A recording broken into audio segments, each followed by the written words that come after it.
Hey everybody, HomeSliceHenry here, and in today's video, I'm going to be showcasing a team that I had all positive sets with today, climbing back up to 2900 ELO.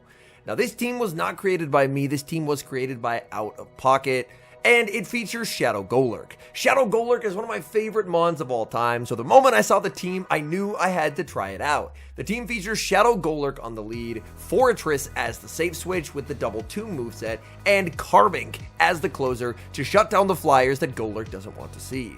So without further ado, let's hop into the matches, and let's take a look at the team in action. Hopping into the first match, picking up a core breaker lead, Shadow Golurk into Shadow Quagsire.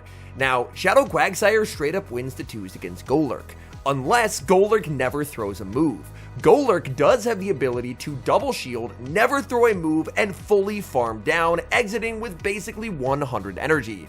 This is going to force my opponent to switch out of the matchup. They send in a Charge-a-Bug, and now the sheer power of Golurk gets unleashed, as I can fire off Shadow Punch after Shadow Punch after Shadow Punch at this poor Charge-a-Bug. I had to go down 2 shields to begin the game, but I'm getting them right back here. And now I can switch into the Carbink. The opponent is not going to be able to save the energy on the Carbink. Normally 4 charge moves burns the switch clock, but the moves were thrown so quickly that they're unable to save that move. Back in comes the Shadow Quagsire. Quagsire is going to be firing off a charge attack, but Carbink will survive any one move. They go for the Mud Bomb. In the back is an Alolan Sandslash with Powder Snow, so my opponent running a team that is definitely more a previous season's team than a current team, but either way, we're going to be able to take this win very comfortably as Forretress absolutely dominates Sandslash. But first, we're going to have a little bit of fun. I get to send in the Golurk and catch an Ice Punch onto the Forretress. Forretress is going to be able to just fully farm down, and my opponent will resign the match. We move to the next match, picking up a negative lead, Shadow Golurk for Shadow Scizor.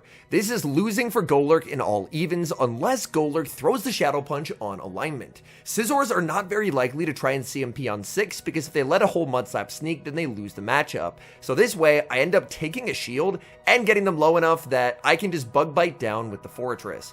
Opponent threw a blind Trailblaze, so very happy to absorb that on Forretress. Opponent is thinking about what to bring in. They bring in a Golisopod, and I already know at this point this game is over. Golisopod is by no means an answer to Forretress, so if they're bringing this in, that means they are completely core broken. I'm going to build up to the Rock Tomb and bait with the Sand Tomb. Rock Tomb would easily pick up the knockout, and if they're weak to the Forretress in the back, then they absolutely have to shield. I should just be able to Bug Bite down here. My opponent's not going to get this last Aqua Jet. They realize it, and they pivot out, and their final Pokemon is revealed to be Lantern. Lantern, a Pokemon from many seasons back. It's on Spark as well. I can just debuff it with the Rock Tomb and send in Carbink, and Carbink is just endlessly bulky. My opponent can hit for super effective damage, but I've debuffed them with the Rock Tomb, so that's just going to do absolutely nothing. Carbink is going to absorb Surf after Surf from the Lantern. Carbink easily making it to the Power Gem, and this is going to be all she wrote for the Lantern. Power Gem picks up the knockout. Golisopod was able to save an Aqua Jet on 1 HP, but look at this. Carbink is so disgusting. The Aqua Jet doesn't even KO. I mean, we still have the Forretress, but my goodness. We've got the Dream lead in the next match, Shadow Golurk into Stunfisk. Opponent safe switches into Furret, and I have a great response available with Forretress. As Forretress, you do typically want to go for the Rock Tomb here in the zeros, as Rock Tomb will set up a pretty nice farm down, and obviously you're completely walling off your opponent's energy.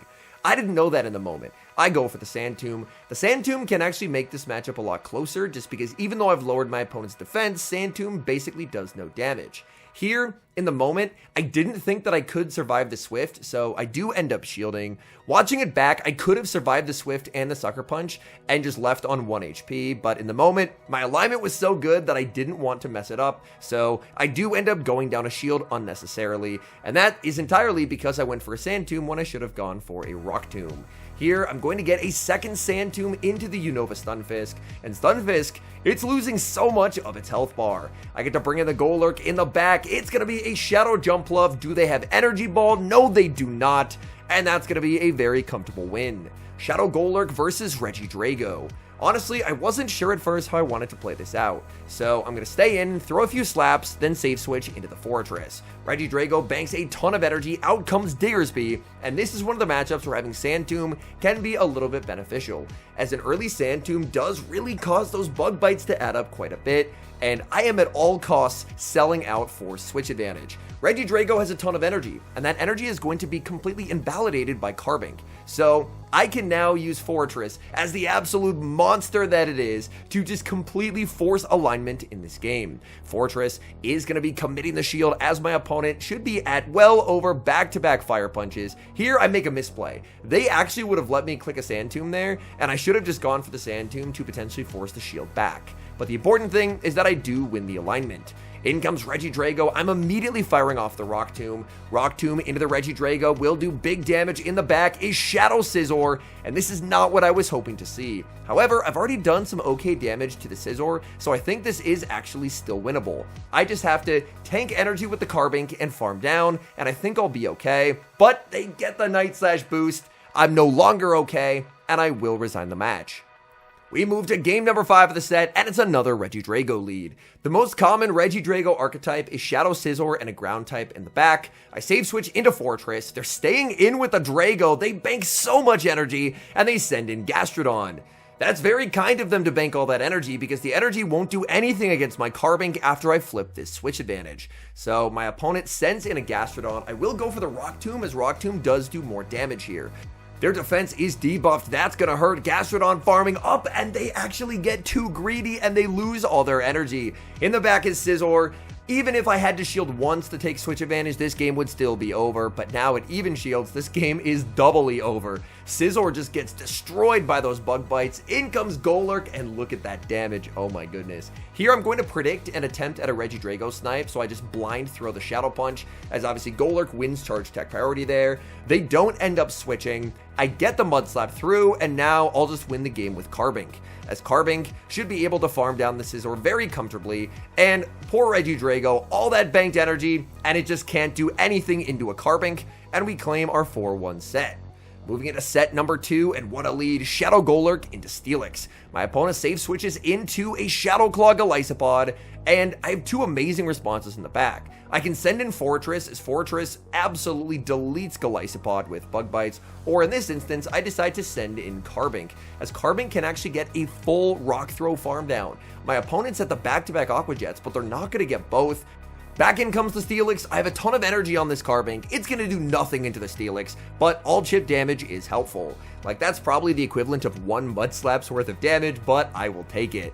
In comes the Golurk, Mud Slaps adding up quite a bit. I'm always going to respect a potential Crunch or Earthquake here. They do go for the Crunch. In the back is Araquanid, and unfortunately, Forretress is just Araquanid's worst nightmare. Forretress just deletes this Mon. Araquanid is going to go for the Bubble Beam, lowering my attack, but I can go for the Rock Tomb and lower their attack right back. Eventually, if I want to lower their defense, I can do that with the Sand Tomb as well, but this matchup is just so miserable for the Araquanid.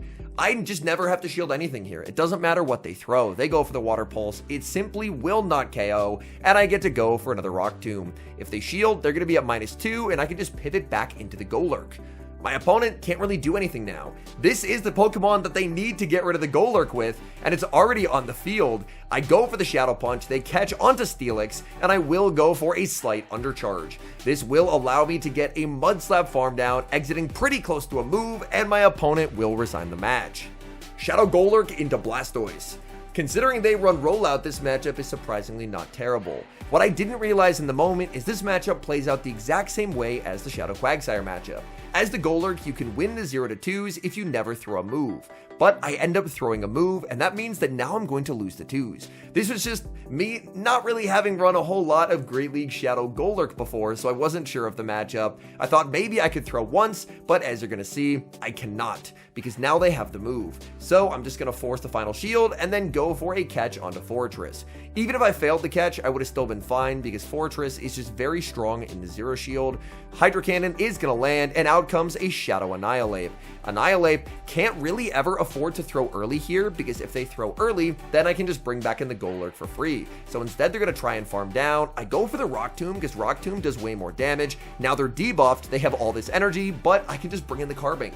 Carbing's job is to be bulky and take hits. My Rock Throw did get denied, but the good news here is it's just not going to matter. My opponent's attack is now back to even.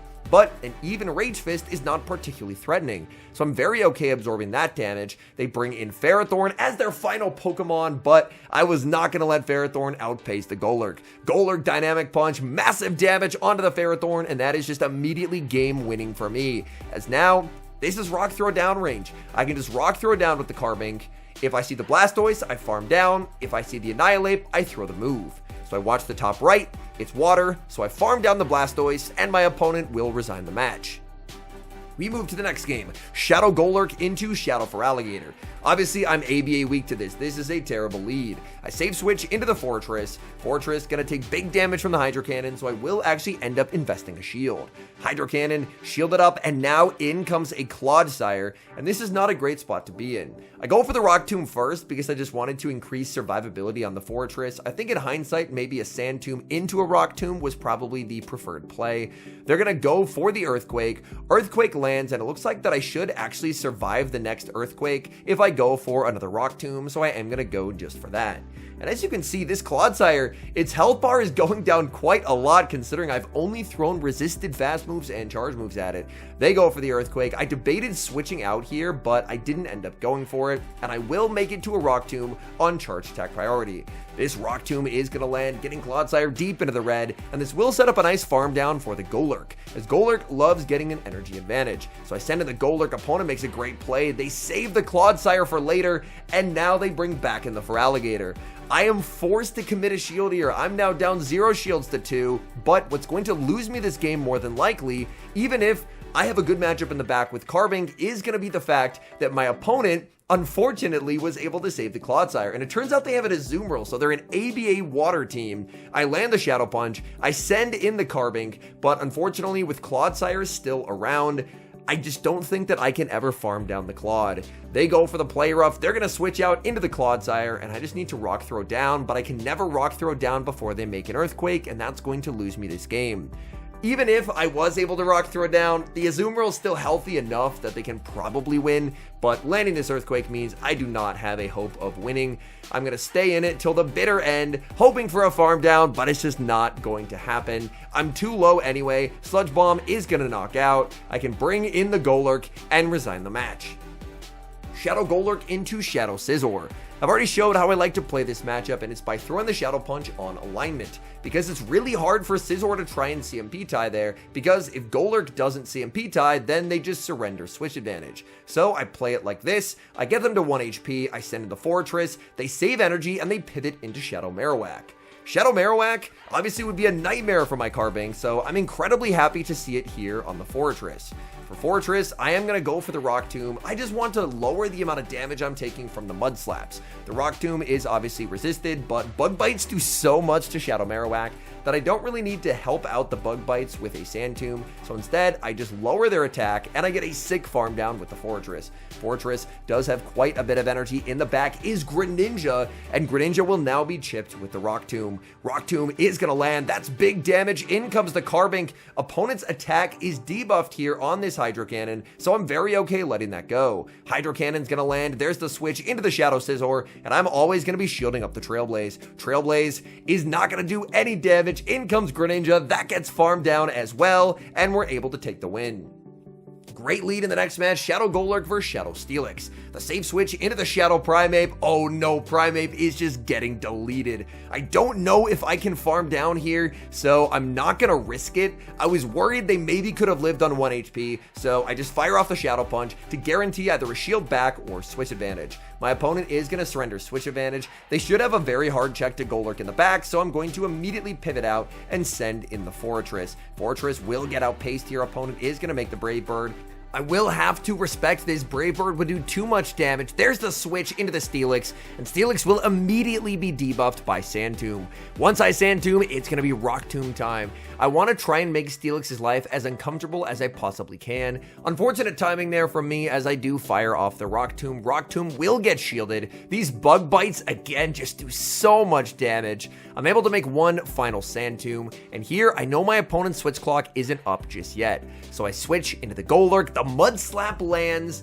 on their -2 defense, and that instantly wins me the game, as now I should be able to rock throw it down with Carbink. My opponent's attack is debuffed as well, so they're not going to want to throw their Earthquake when they're debuffed. That's going to force them to switch out into the Moltres. Moltres will get cleanly KO'd by a Power Gem before they can deal any additional damage, and now I'm just in a spot where one Earthquake does not knock out. If they Psychic Fangs, I can switch and reset the debuff, so they just need to get to 2 Earthquakes, and unfortunately that just cannot happen. I switch Forretress right at the end, and we take the win. Hopping to the final match, one final Reggie Drago lead. This time I figured out how I want to play it. Shadow Punch to grab the shield and then go Forretress. The Shadow Punch is going to be shielded, safe switch Forretress answered with a Talonflame, and my opponent doesn't know it yet, but they have just fallen for my trap. Because Forretress is going to get the Rock Tomb. They're forced to shield in a one-hit knockout. They exit debuffed with 80 energy just to get Carbinked. Carbink is going to erase all of their energy, farm down, and I'm going to have a 2-0 shield advantage for the endgame. The opponent realizes it, and they immediately resign the match. All in all, I had a ton of fun with this team. Again, big shout out to Out of Pocket, the team's creator. Shadow Golurk, it's a Pokemon that I used extensively in the Ultra League in previous seasons to great success. I do think it's a little bit more difficult to use Golurk now, so I'm really happy that it appears in the Open Great League. It has a little bit of play. This team honestly felt like it cut through the leaderboards meta like a hot butter knife. I don't know if this team would have similar results in other ELO ranges, just because there's certain Pokemon like Superior that this team is AVA weak to that just simply do not exist at leaderboards ELO. Overall, in the 3 sets that I played with the team, I think I went 4-1, 4-1, 3-2, climbing from 2796 to 2900 ELO exactly. So after taking a bit of a tumble out of the 2900s, we are back and closing in on Legend in this season of Go Battle League. Anyways, thank you guys so much for watching. If you enjoy watching content like this, please do consider leaving a like on the video and subscribe to the channel if you haven't. And a special thank you as always to our channel members here on YouTube. The support guys provide is genuinely so appreciated. So thank you guys oh so very much. And until next time, I've been HomeSliceHenry.